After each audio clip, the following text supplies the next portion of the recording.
কারাগার শাস্তি দেওয়ার জায়গা এমন চিন্তা থেকে সরে এসে সংশোধনাগার হিসেবে দেখতে চায় সরকার। এ লক্ষ্যে বাংলাদেশ কারা আইন সংশোধন করে বাংলাদেশ জেল এই নাম পরিবর্তন করে কারেকশন সার্ভিসেস বাংলাদেশ নাম প্রস্তাব করেছে সরকার। আইনের খসড়া ইতিমধ্যে চূড়ান্ত অনুমোদনের জন্য পাঠানো হয়েছে মন্ত্রণালয়ে। মঙ্গলবার কারা মহাপরিদর্শকের দায়িত্ব পালনের বর্ষপূর্তিতে কেন্দ্রীয় কারা অধিদপ্তরের এক সংবাদ সম্মেলনে কথা বলেন কারা মহাপরিদর্শক সৈয়দ মোহাম্মদ মোতাহির হোসেন।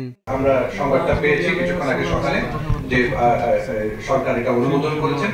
কারাগারে বন্দীদের মোবাইল ফোন ব্যবহার, অভ্যন্তরীণ চিকিৎসা সুবিধা বৃদ্ধি, নিয়োগ প্রক্রিয়ায় স্বচ্ছতা ফিরিয়ে আনা সহ নানা পদক্ষেপ তুলে ধরেন তিনি।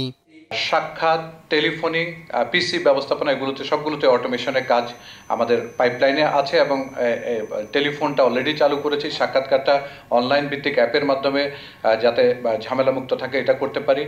জামিনের বিষয়টাকে আমরা সুনির্দিষ্ট একটা টাইম ফ্রেমের মধ্যে নিয়ে এসেছি। গেল এক বছরে কারাগারের বিভিন্ন দুর্নীতি অনিয়মের সঙ্গে জড়িত থাকার অভিযোগে ৩৪ জনকে চাকরিচ্যুত ও ৪৪০ জনের বিরুদ্ধে বিভাগীয় ব্যবস্থা নেওয়ার কথাও জানান তিনি, যাতে তারা কাজকর্মে মনোযোগী হয়।